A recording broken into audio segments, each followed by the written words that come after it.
So hi guys and welcome back to the podcast. So today we're going to be discussing upper GI bleeds. So we're probably going to start with a definition really, which is probably the best way to start these podcasts. It was kind of an eye-opener to me when I sort of read the textbook definition of an upper GI bleed, because it's a bleed from anywhere in the GI tract except the colon, which just seems, because obviously the GI tracts are very long, to me an ideal bleed doesn't sound like it should be an upper GI bleed. But I suppose in practice, the definition is different, and the majority of the upper GI bleeds that you see will come from the stomach, the esophagus, the duodenum. But you've got to remember, I suppose, the textbook definition doesn't include anything from the upper GI tract at all. So basically anything that isn't in the large intestine. And why are we talking about this? Well, we're talking about this because they're common. They're a very common presentation to emergency departments, to medical teams.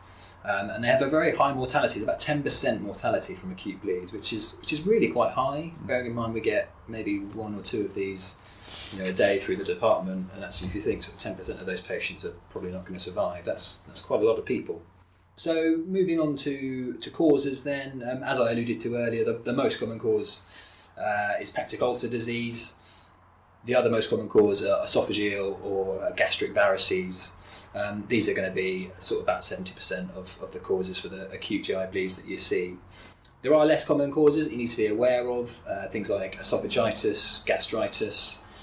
Some upper GI malignancies can present with acute upper GI bleeds, and Mallory Weiss tears as well, which are where you get small breaks in the stomach lining, typically after a vomiting illness.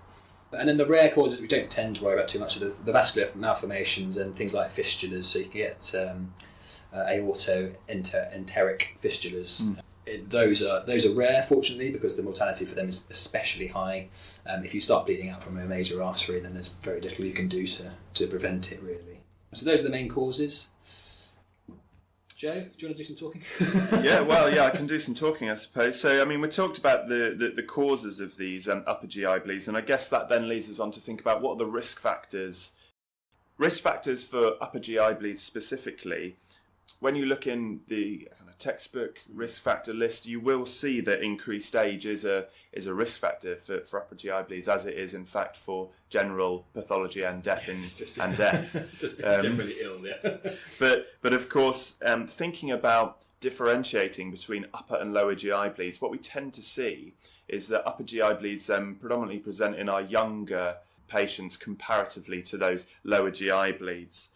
Other risk factors to have a think about are excessive use of NSAIDs, any patient who may have alcohol dependence or significant alcohol intake, patients with chronic kidney disease for their increased risk of peptic ulcer disease, and essentially any risk factors or in fact ongoing portal hypertension. All of these risk factors will lead you to be at higher risk of upper GI bleed.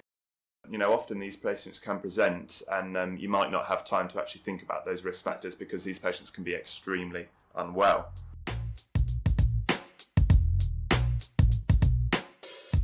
Yeah, right, so that was a nice little brief sort of overview of what upper GI bleeds are and some causes and risk factors that we need to be aware of. In terms of presenting features and signs and symptoms, Joe, where do these patients present to and what do they present with? Upper GI bleeds, they're going to be presenting to you and they're going to be quite unwell. Yes. Is the general theme that we're kind of going with here. You might be seeing these patients initially in primary care, but generally these patients are probably going to arrive up at the emergency department. Moving on to kind of what signs and symptoms we're going to find. So, of course, we're going to be doing an ABCDE approach on anyone who's presenting with a potentially hemodynamically unstable state.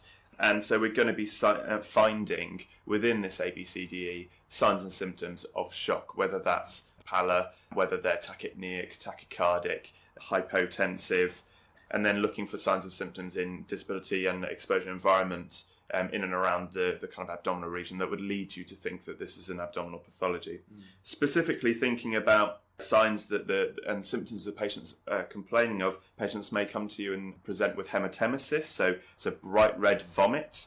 in particular with patients who are presenting with esophageal varices, which are quite a scary presentation. These very messy presentation. It's a very messy presentation, and this hematemesis can be projectile. And personally experiencing this as a clinician in the back of an ambulance, these patients can cover the back of an ambulance with projectile vomit, which is particularly difficult to manage and can really show you how much these patients can actually bleed. It's almost a rite of passage, I think, when we get new doctors through emergency departments. They must at some point get a bit of hematemesis on them, and then they have their I've been to ED badge. Yeah. You walk into resus, sometimes it's all on. They've repainted the ceiling red. And, yeah. Oh no, it's just hematemesis. So it is particularly devastating, projectile variceal bleeding. Other sorts of vomit that you can, whilst we're on this lovely topic, that we can kind of present with is this kind of coffee ground vomit, which is more usual, I would say. That's a symptom that I see more often. This is often sort of misdiagnosed as a bit of dark vomit, but you can actually see this blacker, darker vomit that looks like actual coffee grounds in a lot of instances, that is very associated with upper GI bleeds. Going down the other end now and thinking about stools, melena is something that we've probably all heard of, and if you have seen it and or witnessed it and kind of been there, experienced it and smelt it, you won't forget what melena is. So melena is black tarry stools, and is essentially a very offensive smelling, sticky stool that leads us to think that there may be an upper GI bleed going on, although you can present with a low GI bleed with melena.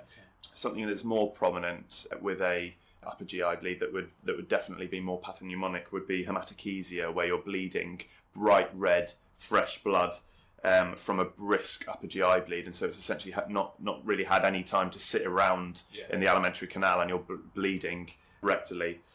Just going back to melena, thinking about differentials for that, your stools can actually be turned black through various products that you can sort of take, anything containing bismuth, so your Pepto-Bismol and any other of those bismuth-containing products that you can get over the counter. Licorice and famously iron supplements is probably something that we're all aware of to sort of ask about, but if a patient is presenting with black stools with iron supplements, it's going to be very, very different from a unwell patient presenting with sticky, tarry, offensively smelling melena.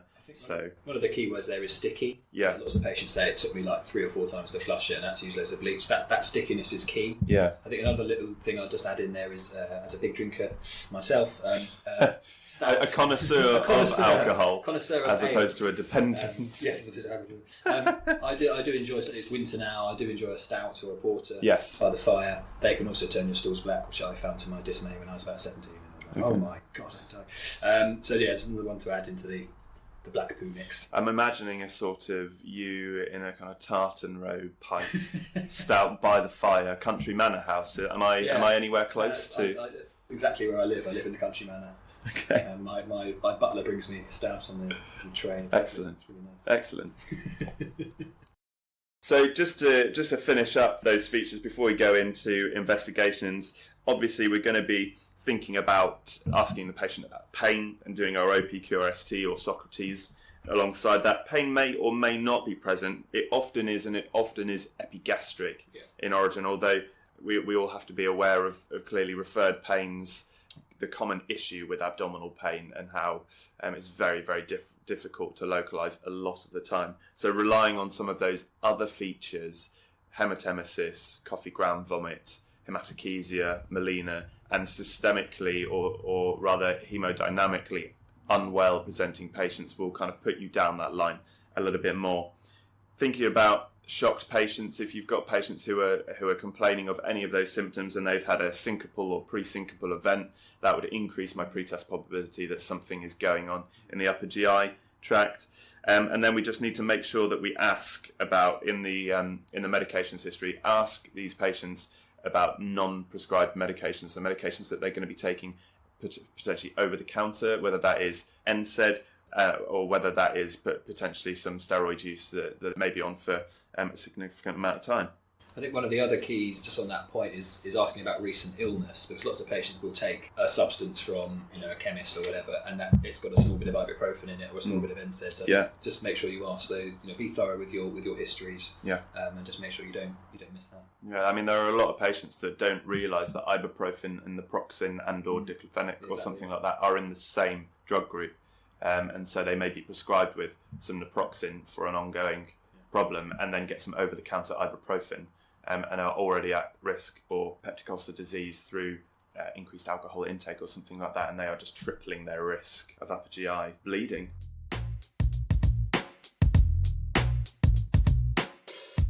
So Matt, what investigations do we need to undertake? Blood tests are particularly useful in upper GI bleeds. You're going to take a full raft of bloods, all the coloured tubes under the sun get filled up.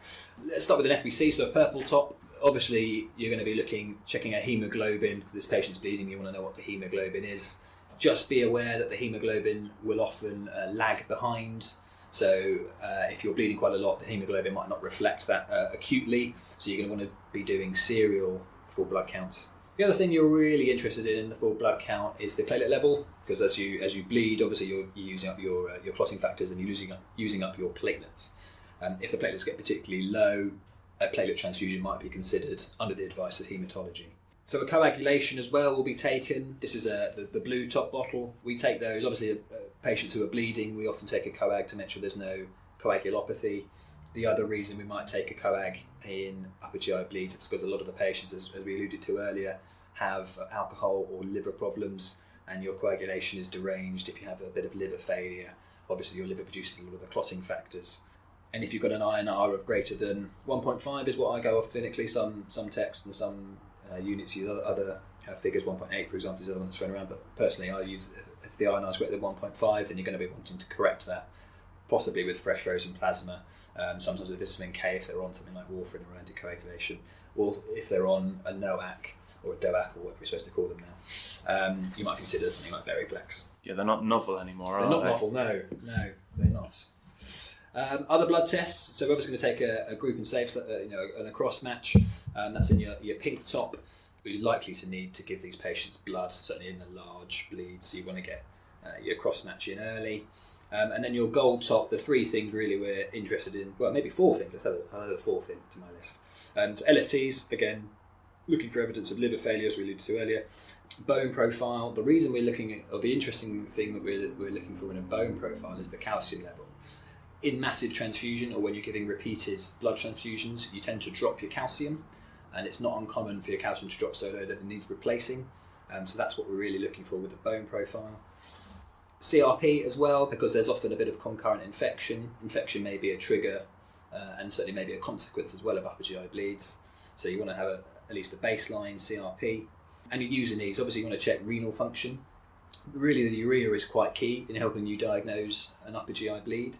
If you're bleeding a lot into your stomach or into the upper GI tract, and you start to digest that blood, and as your body digests that blood, it gets broken down into its key components, and that will show with an isolated urea rise in blood tests. So the creatinine may well be at baseline, but you have an isolated urea rise. And that in combination with a low HB might suggest an upper GI bleed. So it's called a protein meal. You might hear that said in placement. So those are your key blood tests really. Imaging wise, we don't tend to do anything acutely. It often doesn't add anything. The priority should be endoscopy. This is going to be immediately post-resuscitation. You want to get your patient as well resuscitated as possible before they go for their endoscopy, because they're going to have, at minimum, sedation to have the endoscopy, if not a full GA, probably a full GA. And therefore, once the anaesthetist initiates induction, there's lots of vasodilatory drugs that they use. And if you've got a shocked patient with a low blood pressure already, that's going to make the strain on their heart a lot worse. So you want to make sure that your patient is as resuscitated as possible. Endoscopy is sort of part of management. We'll talk a bit more about that later. And endoscopy is also indicated within 24 hours if the patient is initially stable. Imaging-wise, again, just we'll mention that, as I said, it's not particularly useful acutely, but after an endoscopy, you might consider doing something like a CT scan, just to help visualise the GI tract in a bit more detail, just trying to work out where that patient's bleeding from.